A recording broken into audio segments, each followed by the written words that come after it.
Shalom, salam sejahtera bagi kita, sidang jemaat yang dikasihi Tuhan. Kiranya tangan kasih Tuhan tetap menyertai, menopang setiap kita dimanapun kita berada. Sebelum kita melakukan seluruh aktivitas kita sepanjang hari ini, kiranya berkat firman Tuhan, kiranya menolong kita, memberikan penghiburan, bahkan kekuatan bagi kita. Kembali kita bertemu dalam program Pagi Damai. Kali ini kita akan mengikuti edisi kebutuhan atau keinginan. Sebab itu kita harus bisa membedakan mana kebutuhan, mana keinginan.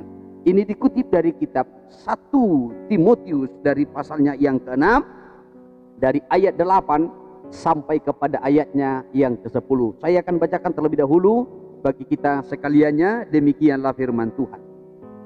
Asal ada makanan dan pakaian cukuplah.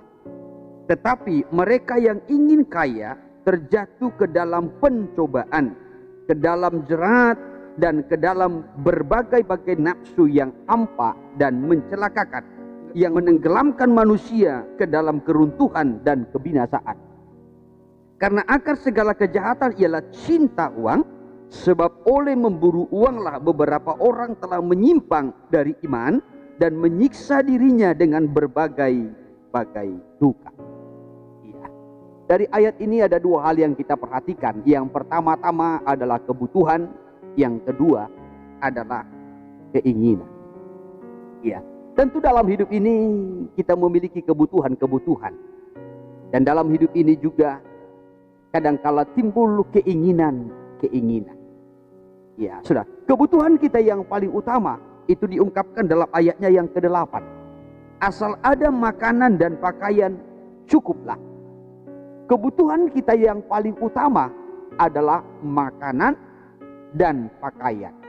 Ini kebutuhan utama. Tetapi dari ayat 9 sampai kepada ayatnya yang ke-10, di sini bicara tentang keinginan. Ya, tetapi mereka yang ingin kaya terjatuh ke dalam pencobaan, ke dalam jerat, dan ke dalam berbagai-bagai nafsu yang hampa dan mencelakakan, dan juga menenggelamkan manusia ke dalam keruntuhan dan kebinasaan. Kepada kita diperhadapkan kebutuhan dan keinginan. Dan ini selalu diperhadapkan setiap hari. Kita butuh makan, kita butuh pakaian. Kebutuhan. Ya. Tetapi di samping kebutuhan itu, biasanya muncul juga suatu keinginan. Keinginan untuk memperoleh lebih banyak makanan, memperoleh lebih banyak pakaian, memperoleh lebih banyak harta, dan seterusnya. Ya. Kalau soal kebutuhan, sebenarnya Alkitab memberikan jaminan bagi kita. Tuhan menjamin setiap kebutuhan kita, orang-orang percaya secara khusus, dan yang mengandalkan Tuhan, yang berserah kepada Tuhan. Dalam Injil Matius pasalnya yang ke-6. Sedangkan burung saja, binatang saja, itu dipelihara oleh Tuhan. Alangkah jauh lebih berharganya hidup kita dibandingkan dengan binatang. Kalau binatang saja pun dipelihara oleh Tuhan, apalagi kita. Ya, apalagi kita. Soal kebutuhan. Injil Matius pasalnya yang ke-6, dari ayat 25 sampai kepada ayat yang ke-26, saya akan bacakan demikian firman Tuhan. Karena itu aku berkata kepadamu, janganlah khawatir akan hidupmu, akan apa yang hendak kamu makan atau minum, dan janganlah khawatir pula akan tubuhmu, akan apa yang hendak kamu pakai. Bukankah hidup itu lebih penting daripada makanan, dan tubuh itu lebih penting daripada pakaian? Ayat 26, pandanglah burung-burung di langit yang tidak menabur dan tidak menuai dan tidak mengumpulkan bekal dalam lumbung, namun diberi makan oleh Bapamu yang di sorga. Bukankah kamu jauh melebihi burung-burung itu? Sampai dikutip contohnya, burung-burung saja di udara itu dipelihara oleh Tuhan. Mereka tidak menabur, mereka tidak menuai, mereka tidak pernah mengumpulkan bekal, tetapi mereka dipelihara oleh Tuhan. Ya, kalau hanya kebutuhannya sepanjang hari Tuhan beri. Ya, Apalagi kamu, katanya dalam ayat yang ke-26 dalam kalimat terakhir, bukankah kamu jauh melebihi burung-burung itu? Kalau burung-burung itu pun, binatang itu saja dipelihara oleh Tuhan kebutuhannya sepanjang hari. Walau dia tidak menabur, tidak menuai, tidak mengumpulkan bekal, namun Tuhan memeliharanya. Betapa lebih berharganya hidup saya dan saudara dalam pandangan Tuhan, di mana saya dan saudara yang Tuhan ciptakan segambar dan serupa dengan Tuhan. Kita jauh lebih berharga daripada binatang-binatang itu, daripada burung-burung itu. Oleh sebab itu, kalau soal kebutuhan kita, sebenarnya Tuhan menjamin kebutuhan kita. Ya.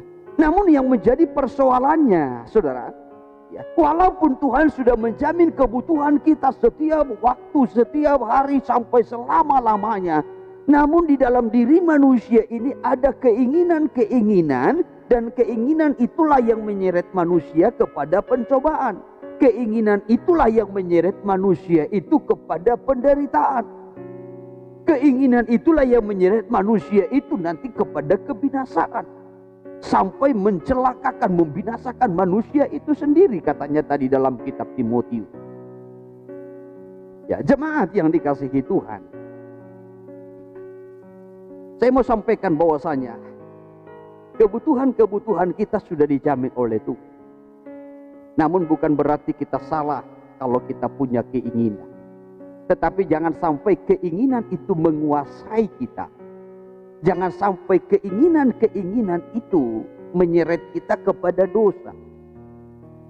Kalau kita punya keinginan-keinginan, minta kepada Tuhan melalui doa.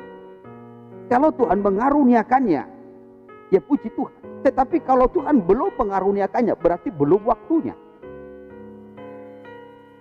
Belum waktunya. Yang menjadi persoalan kalau kita perhatikan dalam kitab Yakobus pasalnya yang keempat. Ya, engkau punya keinginan, namun engkau tidak berdoa. Atau engkau berdoa juga, tetapi apa yang engkau inginkan itu, engkau hendak pakai untuk memuaskan hawa nafsumu, katanya. Kitab Yakobus pasal 4, dari ayatnya yang pertama saya kutip. Demikian firman Tuhan. Dari manakah datangnya sengketa dan pertengkaran di antara kamu? Bukankah datangnya dari hawa nafsumu yang saling berjuang di dalam tubuhmu? Dari mana datangnya sengketa? Dari mana datangnya perselisihan? Dari mana datangnya permusuhan? Bukankah itu dari hawa nafsumu yang saling berjuang di dalam dirimu, katanya. Itulah keinginan. Ya, lalu dalam ayatnya yang kedua dikatakan, kamu mengingini sesuatu, tetapi kamu tidak memperolehnya.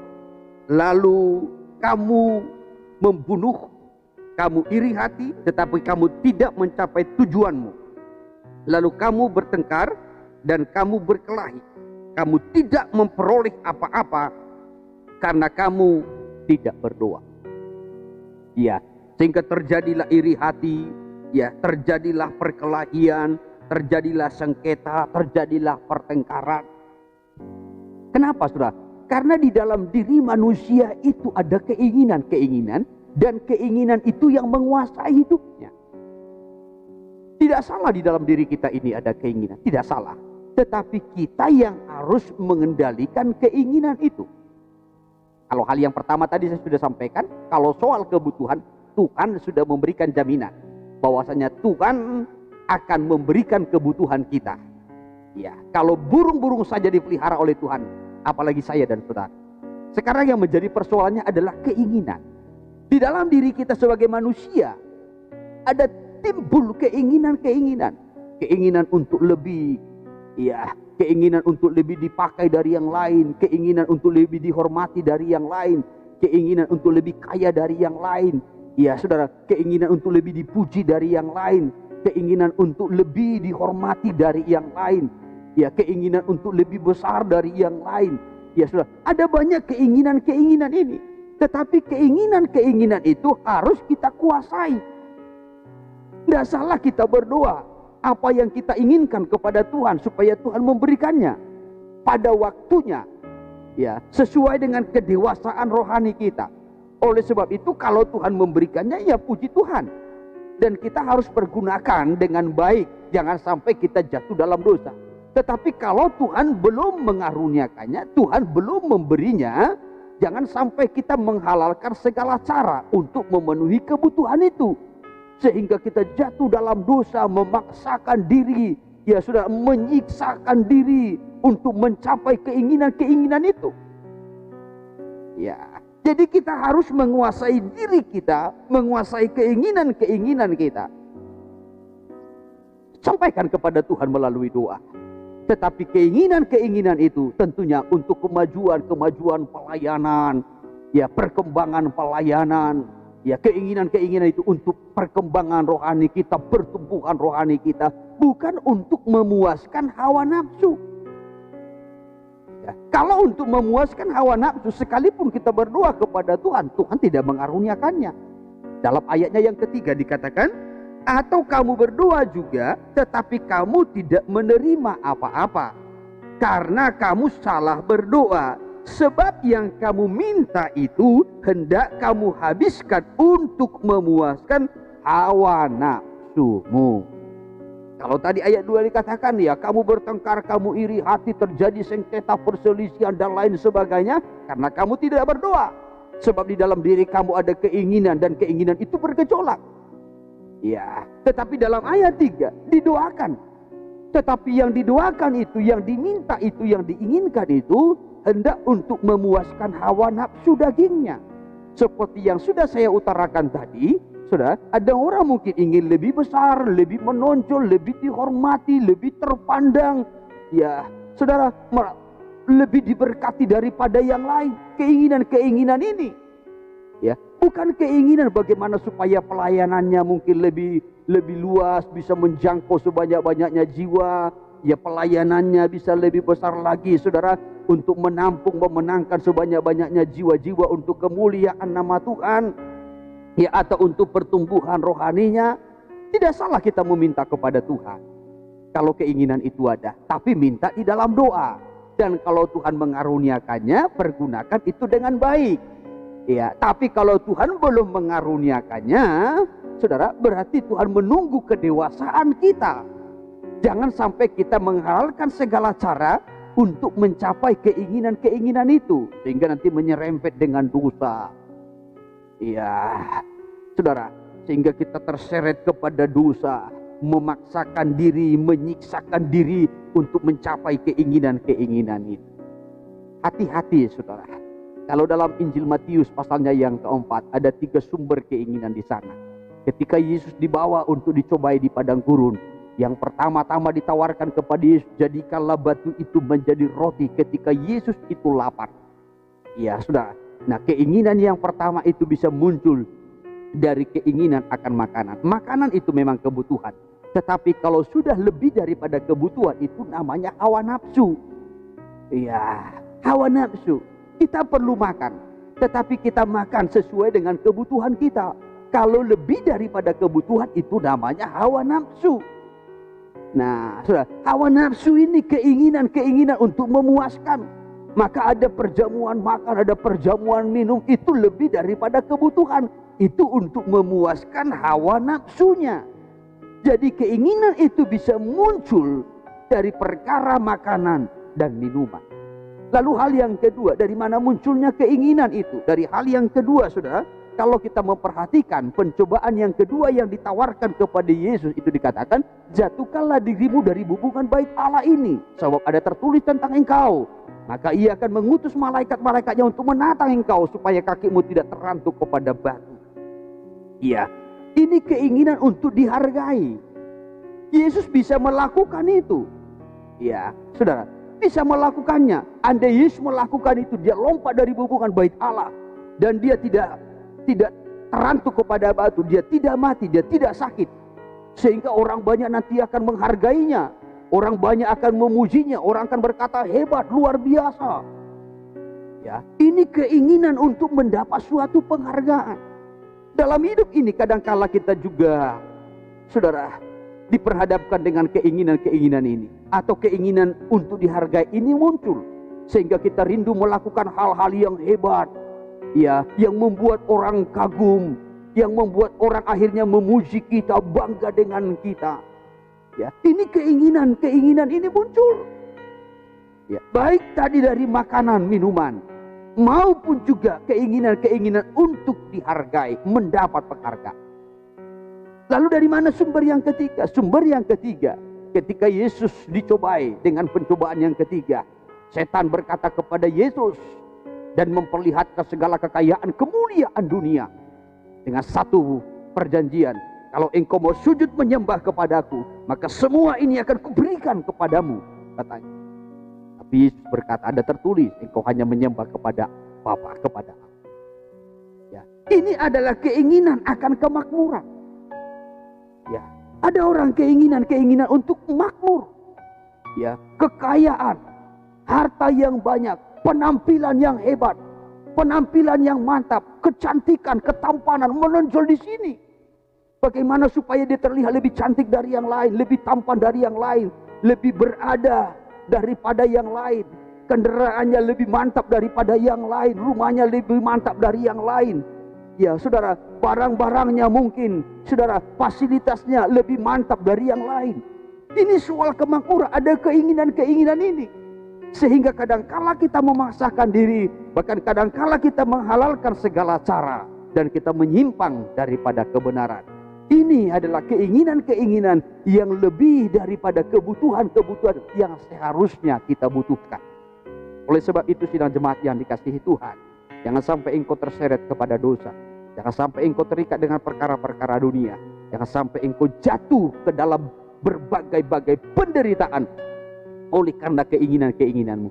Baik keinginan soal makan dan minum, keinginan untuk mendapat penghargaan, keinginan untuk kemakmuran.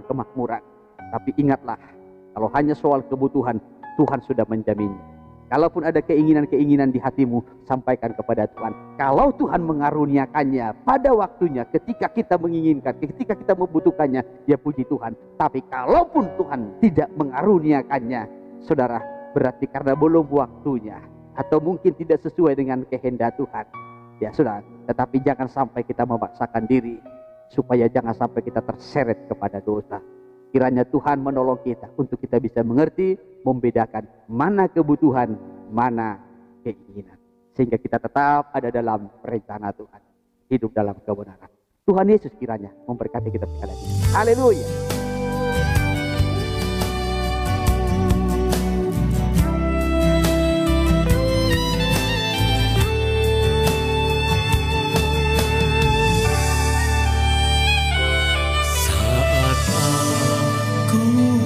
Hadapanmu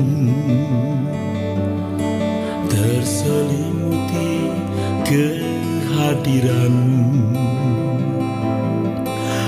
pancaran keagunganmu, nikmat surga penuhi hatiku, curah api kemuliaanmu membakar kasihku padamu, tergobar roh untuk melayani, untuk mengabdi sepenuh padamu. Rinduku Tuhan, doaku Tuhan, ajar tak ingini apapun. Rinduku Tuhan, doaku Tuhan, tetap tinggal di hadirat-Mu.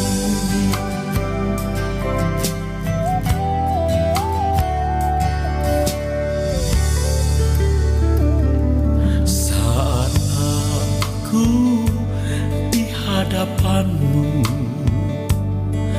terselimuti kehadiranmu, pancaran keagunganmu, nikmat surga penuhi hatiku, curah api kemuliaan bakar kasihku padamu, terkobar roh untuk melayani, untuk mengabdi sepenuh padamu. Rinduku Tuhan, doaku Tuhan, ajarku tak ingini apapun. Rinduku Tuhan, doaku Tuhan, tetap tinggal di hadirat-Mu.